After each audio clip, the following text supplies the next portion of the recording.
मध्ये पनीर असेल, चना असेल, खवा असेल, तूप असेल, लोणी असेल, क्रीम, दही, चीज, आईस्क्रीम, दूध powder, condense milk, flavoured milk व इतर सर्व दुग्धजन्य पदार्थ याचे उत्पादक यांना पण हे सर्व नियम लागू आहेत.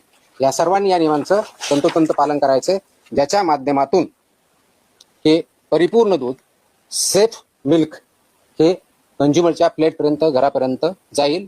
कोणत्याही प्रकारचे त्याच्यामध्ये अडल्टरेशन असणार नाही, कोणत्याही प्रकारचे त्याच्यामध्ये कंटॅमिनेशन असणार नाही, कोणत्याही प्रकारचे सबस्टँडर्ड मिल्क ते असणार नाही. म्हणजेच सेफ असेल, अनसेफ किंवा सबस्टँडर्ड किंवा मिसब्रँडेड अशा प्रकारचे मिल्क किंवा मिल्क प्रॉडक्ट्स हे कंझ्युमरपर्यंत आपल्याला देता येणार नाही, विकता येणार नाही किंवा प्रक्रिया करता येणार नाही. यासाठी हे नियम लागू आहे. शीतकरण करणे, कोल्ड करणे, प्रक्रिया प्रोसेसिंग करणे, पॅकिंग, साठवणूक करणे यासाठीचं स्पष्टपणे त्याचे एरिया दाखवला पाहिजे. एखादी डेअरी आहे किंवा प्रोसेसिंग प्लांट आहे, या ठिकाणी असे वेगवेगळे एरिया ते डिमार्केट केले पाहिजेत, लेबल केले पाहिजे, त्या ठिकाणी तेच काम करता आलं पाहिजे.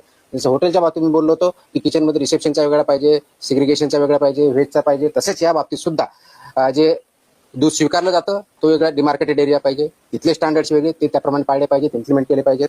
शीतकरण करण्याच्या बाबतीतल्या काय आहे तिथं केले पाहिजेत. प्रोसेसिंग करण्याच्या बाबतीत आहे त्या ठिकाणचा वेगळा एरिया पाहिजे. पॅकिंग आणि साठवणूक ह्या वेगळ्या गोष्टी आहेत. याच्यामध्ये कोणत्याही परिस्थितीत परस्पर दूषितीकरण किंवा क्रॉस कंटॅमिनेशन होणार नाही याची काळजी आपल्याला घ्यायची, कारण हे क्रिटिकल पॉईंट असतात. त्याला HACCP असे म्हणतो, hazard analysis and critical control points असे म्हणतात. हे हॅझर्ड अनालिसिस त्यांनी ठेवणं, त्याच्यावरती डिटेलमध्ये थोड्या वेळा बोलूच मी. तसं अपडेशन करणं, ते फसाईच्या स्टँडर्ड प्रमाणे आहे ते कंप्लाय करणं आणि ते इम्प्लिमेंट करणं. म्हणजे एका क्रिटिकल पॉईंटला जर ते सबस्टँडर्ड आलं किंवा ॲज पर स्टँडर्ड आलं नाही तर तिथंच ते रिजेक्ट झाला पाहिजे. पुढे ते गुड्स ते दूध किंवा दुग्धजन्य पदार्थ जो आहे पुढे जाता कामा नये, तो डिस्कार्ड तिथंच झाला पाहिजे. त्याच्यामुळे तर क्रिटिकल पॉईंट्स म्हणतात. त्याच्यामुळे क्रिटिकल कंट्रोल पॉईंट असं नाव दिलेलं आहे. क्रिटिकल तिथं बघायचंय, ते स्टँडर्डला असेल तर तो प्रोसेस होईल, अन्यथा तिथंच तो रिजेक्ट होईल. ही प्रोसेस इम्प्लिमेंट करणं गरजेचं आहे. ही जर इम्प्लिमेंट केलं तर खूप मोठ्या प्रमाणात क्वालिटेटिव्ह फरक पडू शकतो. ते इम्प्लिमेंट करणं गरजेचं आहे.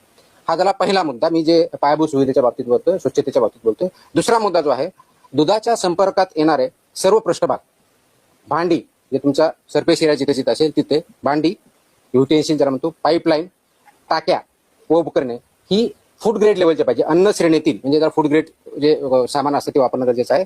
Stainless steel, food grade stainless steel हेच प्रॉडक्ट वापरणं अपेक्षित गरज आहे, किंवा इतर मान्यता प्राप्त विषमुक्त गंजरोधक पदार्थांची असावीत हे मॅन्डेट आहे. बऱ्याच वेळेस आपण बघतो की स्टेनलेस स्टील नसतं किंवा फूड ग्रेड नसतं तर ते चालणार नाही. त्याचबरोबर ती